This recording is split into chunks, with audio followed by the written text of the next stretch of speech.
Hello friends, it is tomato planting day.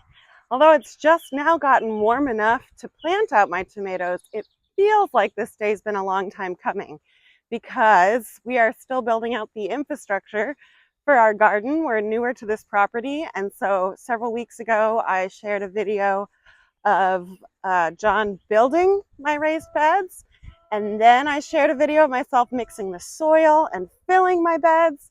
Last week I shared a video of John making this trellis, and so now finally I get to put the plants in the ground. My trellis has 3 rows of hooks spaced 1 foot apart. Each row has 7 hooks. So that would make for a potential planting of 21 tomato plants in here, but I decided that maybe that's a bit much for me. I'm still newer to this scaling up my gardening thing, and planting a square foot per tomato is pretty aggressive. So I'm going to do 2 rows of tomatoes, 14 tomatoes in all. They'll be 12 inches apart one way and 18 inches apart the other way. And I think that'll be a really good first introduction for me to training tomatoes up a string trellis and just gardening tomatoes on this scale. Let me pop into the shed and grab the rest of my hooks. I've got just one here, and then I'll start with hanging those so that I can see where the string hits the soil, and then we'll be ready to put these in the ground.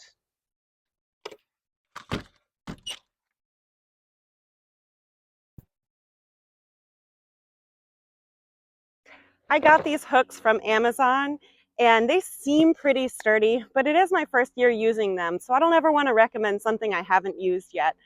You can follow along with me for this growing season, and I'll let you know at the end of the season if this is something I'd recommend. As I mentioned, this will be my first gardening season training my tomatoes up a string trellis.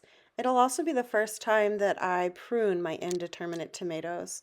I've always let them go wild, and I kind of got as many tomatoes as I wanted, even though they did sprawl and were sometimes prone to disease. Now I'm trying to scale up my tomato production to meet more of my family's food needs. So my hope is that this is going to give me more tomatoes per square foot of garden space. The internal dimensions of this bed are 7.5 feet by 3 feet. So if I were using more traditional spacings, this would probably hold, I'd say maybe 6 tomato plants, and we're going to do 14 instead. So I'm hoping that we get a lot more here. I've got 14 strings hanging. Things are ready to go. Let me show you the kinds of tomatoes I'm going to plant this year. I keep moving just to try to work with the sun and the shadows. It's pretty bright out right now. Let me tell you about the kinds of tomatoes that I'm growing this year. I'm mostly growing paste tomatoes because a lot of these will be preserved into salsas and pasta sauces and will be canned or frozen. And paste tomatoes are just ideal for preserving and turning into sauces. I grew about half of these plants from seed, and the other half came from a local nursery. Full disclosure, they're actually from a nursery that my parents and brother own. So it's pretty convenient that I have that within reach. I started plants from seed thinking I wanted about 6 or 7 tomatoes this year, and then decided I need more. So let me show you what I'm growing. The first is an Amish paste tomato. I know that that's known to have a good flavor, and that's the majority of what I'm growing in terms of my paste tomatoes. Most of my Amish paste tomatoes I started myself from seed. And so I put about this much soil, maybe a third to a half of a cupful when I planted the seed, and then I've been building up the soil around this seed to try to build a strong root system. So I'm really curious to see how this compares with the Amish paste tomato that I bought from the nursery. This is obviously a happy, healthy plant, and it's a little bit greener than mine. Mine probably is short on a little bit of nitrogen. But I've not gotten a side-by-side comparison of this strategy of building up soil around plants. So you'll see, if I pull this out, I've been working up this root system for a while. There's a lot going on here. And then, of course, I'm also going to plant it deep to continue to take advantage of the potential to build more roots, or a deeper root system, I should say. This one, again, obviously happy and healthy, but it's not got quite the depth that the other one does because it hasn't had as much built up around it. So I don't know if they'll do differently or not. They might be exactly the same. They're not that far off. Let's find out. Another paste tomato I'm trying this year that I haven't grown before is the Pomodori Longeye. This is actually an heirloom variety that was brought to my parents by a customer who had saved the seeds. So you can't get more local than that. I love it. The last kind of paste tomato I'm growing is a San Marzano. I grew this last year, well, my mom planted this for me last year, and it produced really well, and so I know it's a reliable staple for paste tomatoes. I'm trying two different types though. This is a regular San Marzano, and then this one is a grafted. Last year my parents gifted me a grafted tomato, and it was prolific. So a grafted tomato is an heirloom variety on the top that's been grafted onto the root system of a more vigorous and disease-resistant variety. Supposed to result in a plant that has the flavor profile of an heirloom tomato with all the vigor and disease resistance of a non-heirloom. And you can see here, there, you can see that's where the tomato was grafted. So here's the rootstock, and here's the San Marzano heirloom on top. So I'm curious to see how these perform side by side. Same variety, but one grafted and one not. A grafted tomato does have to be planted differently than a non-grafted tomato. So be sure to stick around and I'll show you how I'm going to do that. I'm also growing 5 varieties of slicer tomatoes. I love to have a range of colors and flavors in my garden. So I'm growing Paul Robeson. Oops, wrong one. I'm growing Paul Robeson. I've heard that this has an amazing flavor. I haven't tried it before. I'm also growing Kellogg's Breakfast. I grew this one last year and moved just before it fruited. So I didn't get to taste it, but a friend actually harvested it and sent me pictures, and they were enormous yellow tomatoes. So I'm looking forward to actually getting to try that one this year. Then I'm growing a Brandywine Red. This is a reliable slicer. I envision having this on some hamburgers this summer. And 2 more that are new to me, Black Pineapple and Carbon. So let's get these in the ground. I'm going to do a couple things here to encourage the growth of a deep root system. Brian at Next Level Gardening recommends these, and I did some of them last year and got some really thick tomato stems. So I'm sold. First, I'm going to put a small handful of rock phosphate in the hole, and then I'm also going to put 2 little handfuls of Neptune's Harvest crab and lobster. The rock phosphate is a slow release of phosphorus. Crab and lobster is a quicker release of phosphorus plus calcium. I'm going to mix that around. And then I'm also going to plant my tomato deep. You can see all these little hairs on here have the potential to become roots. And so I want to take advantage of that. I've already got this good root system going. I'm going to pull off a few of these leaves. And now I've got my string, and I'm going to plant this on top of my string to secure it in the ground.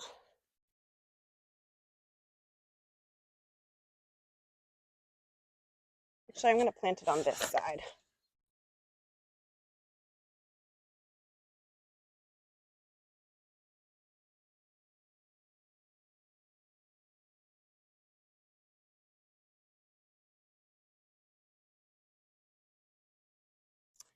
And then next, I'm going to take down my hook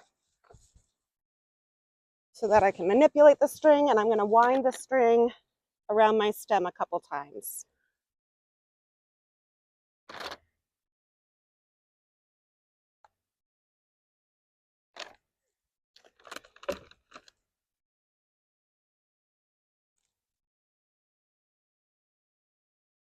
The first tomato is in, 13 more to go.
It's finally time to plant my grafted tomato, the last one. So the trick to planting a grafted tomato is to not follow the tricks for planting other tomatoes. I'm still going to put rock phosphate and the crab and lobster shell in the hole because it still needs those same nutrients, but I am not going to plant this deep. Grafted tomatoes should not be planted deep because the grafted spot, which is right here, let me see if my camera focuses, there we go. The grafted spot should not be buried. So I'm going to plant it leaving this grafted spot above the soil, and then it'll be healthy and well and ready to go.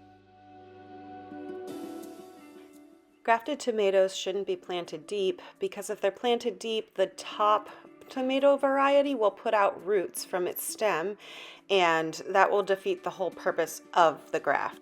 We want that bottom root stalk to be the only root system that the plant has.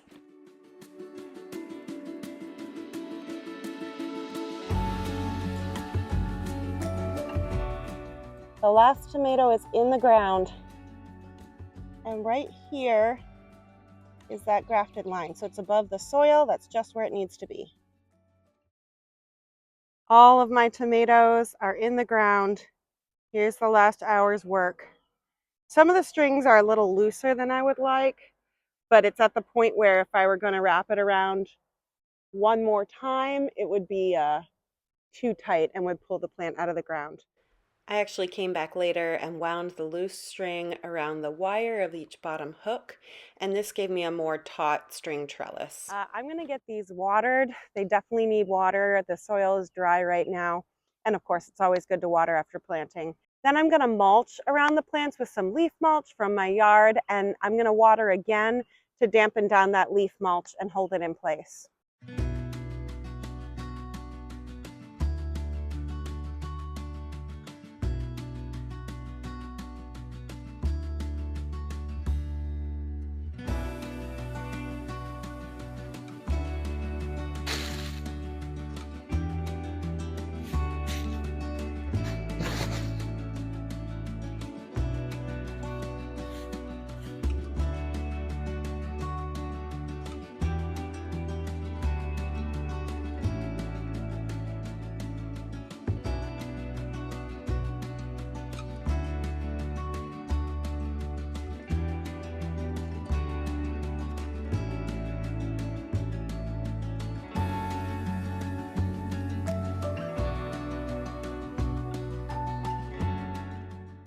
The grafted tomato is actually tall enough that it's ready for its first clip.